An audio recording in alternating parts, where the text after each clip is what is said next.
na mba ọ na-agba ikepụta ọnọdụ azụmahịa serere werere maka ndị ahịa niile nọ n'ahịa Ogbaru main market. Onye isi ya bụ ahịa bụ Mazi Ndubisi Ochiogu etinyego ọkụ okporo ụzọ bụ nke si na Anwu wee na-adọta ọkụ ya n'ogige ahịa ahụ niile ma gbakwazịa ọgwụ mgbochi n'akụkụ ahịa ahụ niile bụ ebe ajọ ụmụ arịrị nakwazi ihe na-ata ata ndị ọzọ na-akwụgharịga dịka ihe anwụnta na ndị ọzọ. Faith Onyemuche ga-akọdalu gị akụkọ anyị.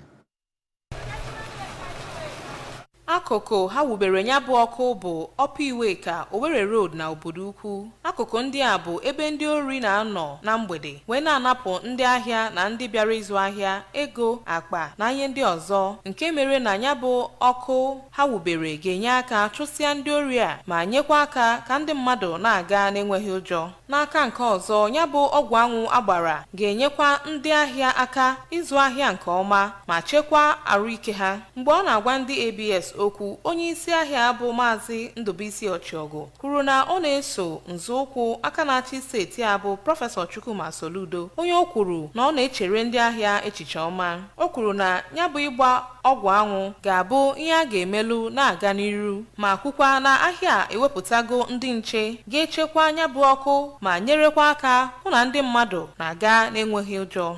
Mmiri si n'isi were agbarụba, ọ bụrụ onye nọ n'isi bido mebe ọfụma, ịma na ndị na-esi ya emebe ọfụma.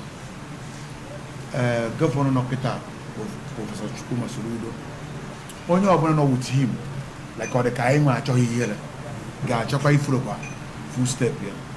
Ọ ya mere anyị ji bido tibe ma ọkụ n'ime afịa, gbapụbe ma mmiri. Ọkụ bụ ife, ebe ọbụla ọkụ dị taa ụtụ ha n'ebe ahụ. Anyị ga-ebidokwa from Aba Park tinye ọkụ ebe Opiweka. N'okwu ya, onye sekretari jeneral onye bụ ahịa bụ Mazi Wisdom Obasi toro Mazi Ochiogu ka o si na-enedo ndị ahịa anya ma tokwa ndị executives ya na nkwado ha na-enye ya.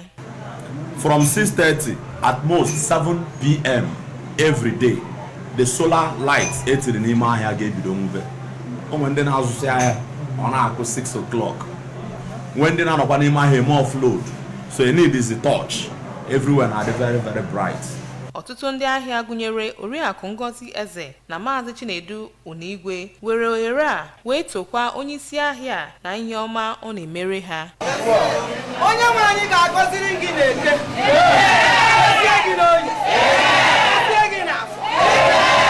site na ahịa Ogbaru. Faith Onyemuche n'akụkọ ụwa ABS.